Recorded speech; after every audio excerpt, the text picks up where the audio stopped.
Hi, I'm Alexandra Barker. You're watching Relief Beyond Belief, exploring the world of natural healing. Today we're going to be talking about our archetypes and our inner families and how if we can get them to get along, we can more easily achieve some of our goals.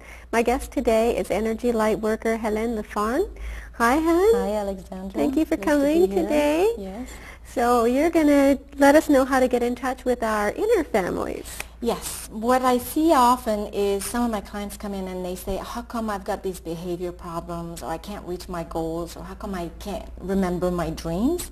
And very often we're looking for somebody outside us to guide us, where actually it's inside us that we need to get familiar with two of the main personality. The first one is our inner child, and the second one is our higher self. The inner child is the most closely the one that sabotage most of the work we do. So you have an inner brat, really. Yeah, the inner brat, because they'll have a mentality of about a 2 to 4 year old child. And so we have to take care of this one, and it's very true when they say take care of your inner child and spend time with it. Often we don't spend enough time. So what it does is it holds on to information very tightly, doesn't understand half the time what it's hanging on to, doesn't want to pass on dreams, so it's having a lot of time temper tantrum fits. So we just want to spend time with it and develop a relationship and learn to have fun and dialogue and release some of the problems that we're having with it. The other one is our higher self. This is our traveler, the one that goes back home at night and brings back information. So the relationship between all three of them is the conscience, which is our mind. The inner child is your superconscious, and the higher self is your superconscious. Create some kind of a link together, but when it's broken, makes it very difficult to remove programs, change behaviors, or access the information that's from our soul, what guides us and what lets us know what we're doing here. The inner child also is responsible for people that want to access information through dowsing or pendulum or intuition. It's very, very responsible for that. It's like a tape recorder. It holds your past experience for your past lives. It also has access to your future programming and future personality or traits of yourself as well. So if it's like a 2 to 4 year old and it doesn't understand what's it hanging on to, and you're not communicating with it and reaffirming that you're the parent and you're going to be there no matter what and insist to have that information, then it doesn't get, it just gets to do whatever it wants to do. And that causes a lot of problems for people.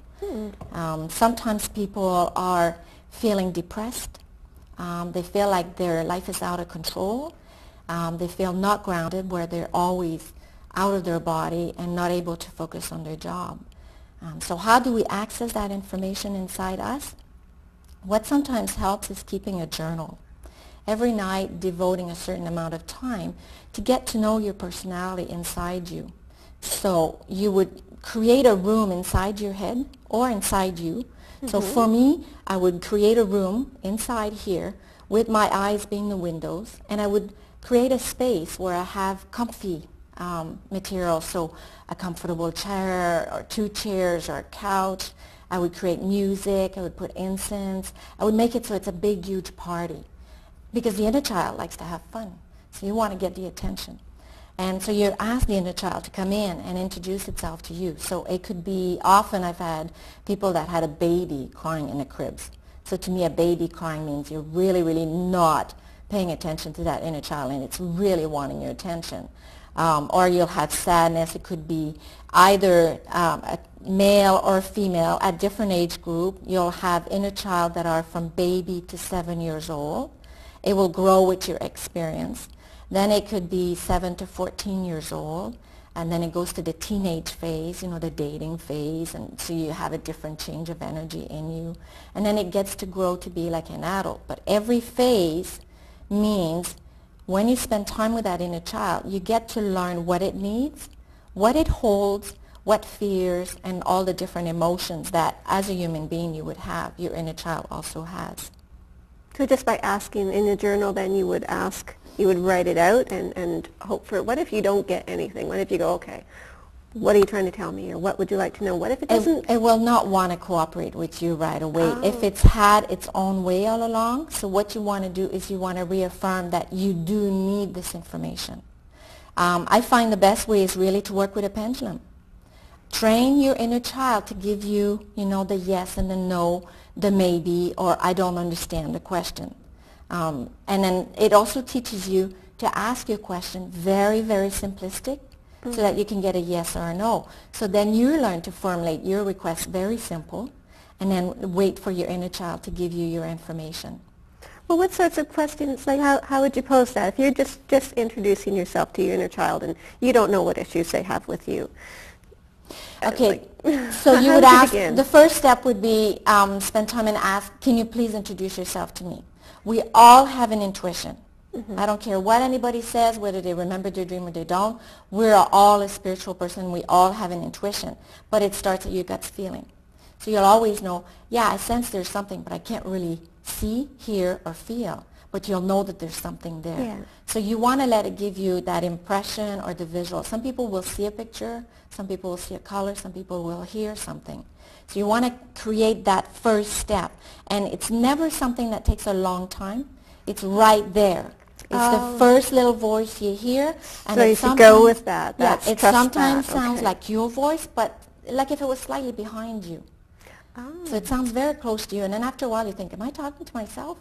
No, it's the first one, the quick one. If it's the later one, the one that's soon after that you have to think about, that sometimes can be your mind or your ego interfering. Oh, okay. But your intuition voice is very gentle, sounds like you, almost from behind, and very soft. So you learn to narrow it down to see.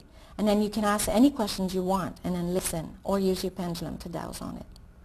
Oh. Once you train your inner child to give you everything that comes, everything it has, then it's easier to go after that to see what does your higher self, which is your best teacher, the one that knows everything about you, to get access to what's above you and closer to your soul. But if that one doesn't cooperate, then it gives you sometimes wrong information, or it doesn't pass it along. So those are your main two to work with. Once you know these two and you trust and you're sure that they're giving you the information, then you work with the other members of your team. So you could have your father, your mother, your grandmother, grandparents, your brothers and sisters, all the illusion that's around you, they're also part of your team. You also have archangels, you have spiritual members, you have spiritual energy that also is waiting for you to ask for information. But again, we want the information from the angel, but the inner child is saying, what do you want me to do with this? I don't know what to do. You haven't told me what you want me to do. So again, it's always the inner child. We, as the mind, the conscious person, is the parent to that child. So we want to make sure that it grows. Find out exactly what it needs at every stage. Wow, so it sounds like it could be quite a trick if you're if you have an uncooperative inner child who's maybe they don't stay very uncooperative very long. Oh, good. But a lot of people have difficulty making the connection between the different personalities within. So it's really just a matter of just the practice, I guess. Really, just keep the lines of communication open, do your journaling, and really do that regularly, I suppose. So that's the first step. Yeah. There are other ways to access it. Sometimes the inner child will also be responsible to hold behaviors, people that smoke and want to get rid of that behavior and they've tried everything. The inner child will hold a program in there. Physical attribute as well could be held in there. Once you get access to your inner child and go through your higher self, you can get access to what's called your Akashic records inside you. So those are records of all your past, present, future life experience. And you can also access your biological record as well. Once you work with your team, you find out who's responsible, who has the key to that. And then you can access and rewrite yourself, reprogram yourself, and change behaviors. Well, that sounds fascinating. It sounds like it'd be a long, drawn-out procedure, but... It is long, yes. We always look for somebody to guide us, give us the information, but it's really inside us, all that information, and we tend to not want to take responsibility for that. And we seem to want to blame somebody else for what's happening to us, but really everything about us, we have different energy bodies that works with these two that are in different place, different dimensions, and part of working with these two is the basics to bring back everybody home. And thoughts is also life forms. Your visual is also active, it's live, it's creative manifestation right off the bat. So it's important to pay attention to what you say, what you see, what you think, or the judgment. That's true, because our thought patterns are actually vibrations that can be calibrated and measured, and which is, I find, fascinating, and that our kindness and love and acceptance and non-judgmental are of a higher vibration, and fear and depression are of a lower vibration. Yeah, and from the research I've done is some of the thought patterns that's in your energy could have been there for at least 100,000 years. So they're not just recent. They're there from many, many years. Everything that the inner child holds, we are healing patterns that could have been there within yourself and in your energy field for more than 30,000 years. So a lot of the stuff that you're balancing right now doesn't necessarily has to do with just this life right now. And that's why some people feel a little bit lost. They're kind of confused. They don't know where to start. It's so overwhelming. We're asked to change very fast, but we don't have all the tools. We know that we have body, mind, spirit. That's all we've been told. Well, it's fine and dandy, but how the heck do we get to it? So that's where the beginning is all inside the inner child. If you can negotiate with that one to give you the information from all your other parts of you, then you can get your ancestors' gifts that they've had, because we've all had different time zones, different time frames. So we have already these tools within our own records, and we just need to ask for them and get them back and use them in this life. So we all have been magician. Visit hww.ca. Hi, welcome back. You're watching Relief Beyond Belief. We're speaking with the light worker Helene Lafon, and she was just about to tell us how we're going to get our inner child to cooperate to help us get through life a little more easily. And you were just speaking about we all make vows and promises. Yes, we do with our words. And because we're having such a strong desire with that vow, we don't realize that sometimes they get written within ourselves. An example, like we've died before. An example, I'll use one of mine. I did this work before, I died because of it, and my last wishes was, if I ever do this ever again, please stop me. So when I started doing this energy work and helping people discover their inner child and their higher self, it's considered some kind of a form of magic, because we use our will, our desire, and our love to change and repair and fix what's been imbalanced. So what I woke up is exactly my vow that I made in one of that last life, saying, take me out. So next thing I know, I've got these behavior where I want to jump the bridge. I want to take my life. I'm depressed. I'm negative. And I'm there and I'm saying, this is not like me, So then working with my inner child and my higher self, I said, where's this coming from? So then I discovered that that contract was there, but I also woke up other energies that were just coming into my energy field and trying to sabotage my work, because it was exactly doing what I requested. Oh. So when we make a wish, there's 3 ingredients, the same as a fire. You have to have oxygen, you have to have the material, and you have to have a fire. So when we make wishes in this time, is you have your love, you have your breath, and you have the thoughts, which is the material. So you combine all 3 of them, your wish is done like that, is created like that. So we do those all the time. The inner child records them. It holds them and do everything to a T, to a letter. Oh. So sometimes where the problem is when we have forecast these contracts or these vows, and we've done some in this time frame and we've done some in another time frame, there's sometimes time released. So when people come and see me, they heal the issue and then sometimes think, well, I'm done now, I don't have to do any more work. Unfortunately not. We're like somewhat a computer.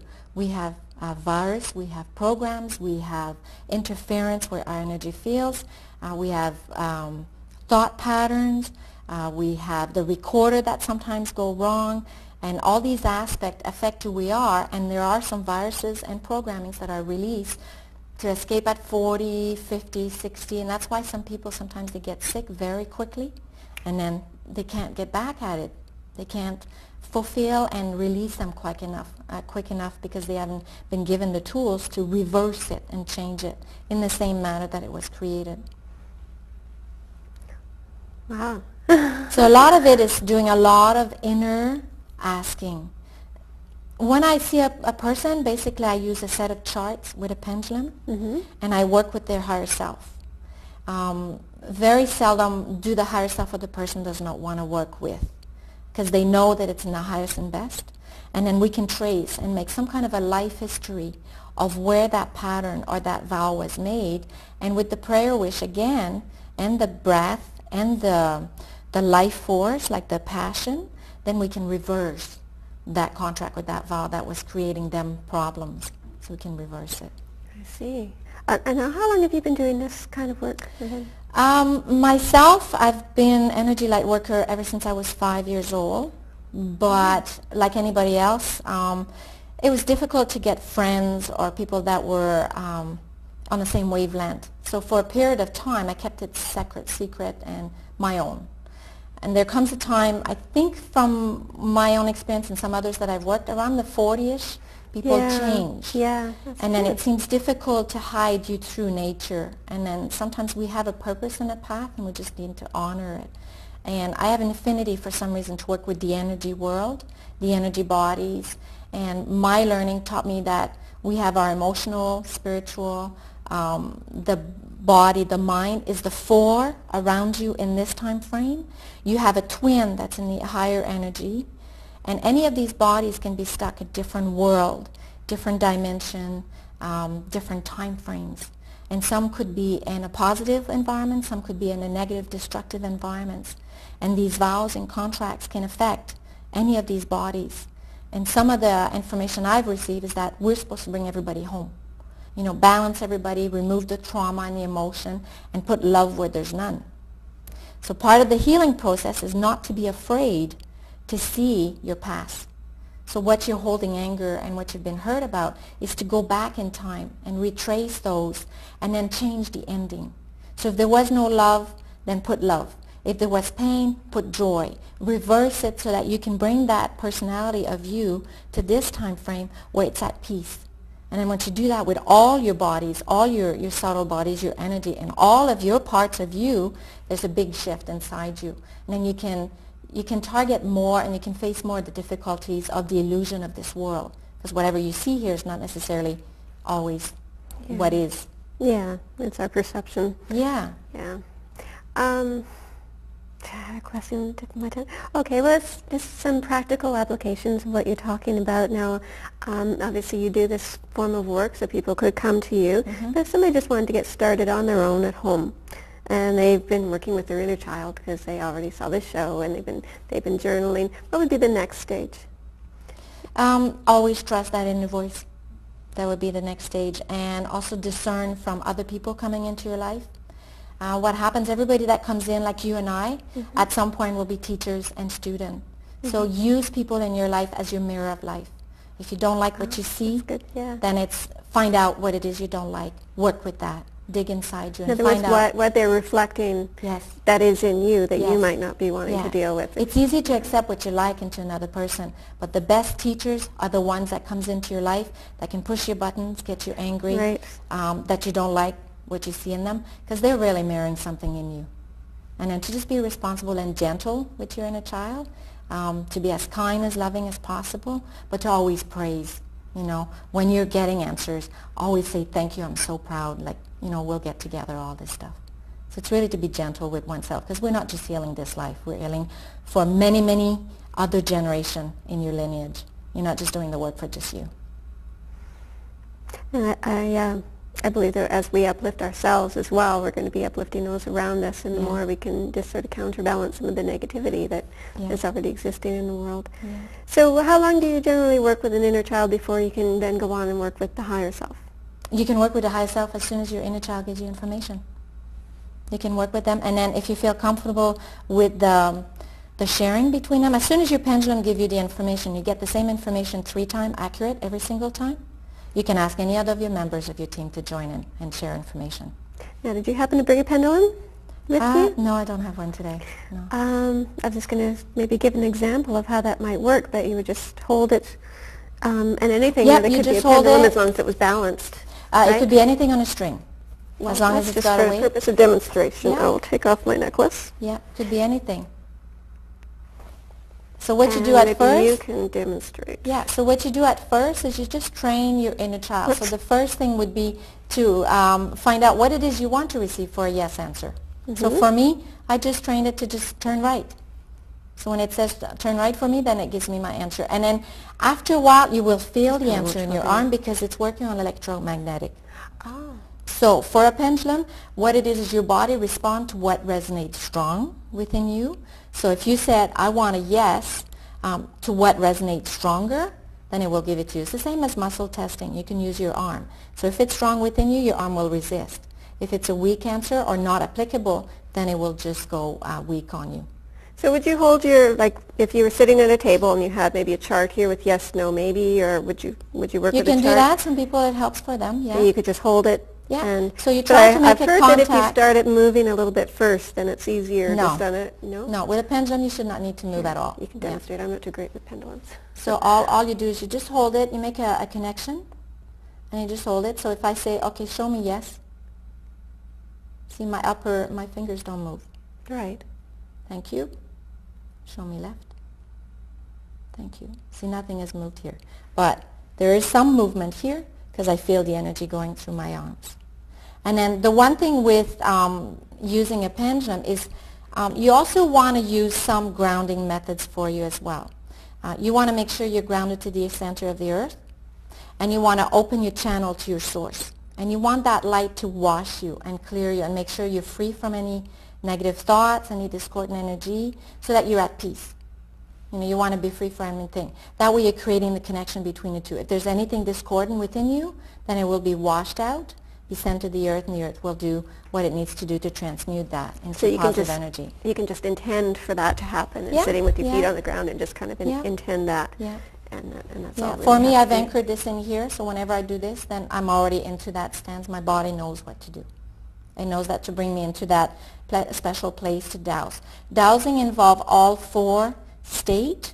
Your theta, alpha, all the 4 different stages. It's the most highest area to get the most accurate and important information. Better than any other methods. Yeah. Oh, that's fascinating. And you I like you it. do this and you coach people and sort of walk them through. Yes, the beauty with this, if people have behaviors or physical attributes they want to change, they don't necessarily need to be with me. It can be done through a tape and recorded, and then the prayer wishes gets put with the tape, and they can do their own work at their own time, because we all have busy lives, busy schedule, and it could take up to an hour to an hour and a half to source out a behavior problem or something that a person wants to release. Depression, for once, is one of the main concerns for people. So what that means to me is a person consciously does not want to take action and focus on what they want in life. So it's like they went on holidays. So the inner child and the higher self are kind of saying, having a party, because they're just going free being there. So the conscious mind, we need to learn to focus on what is it that we want, give direction to the inner child, and then find out what's our path and purpose, and then work within this. Because we all have a predestined path. We just sometimes fight it. Right.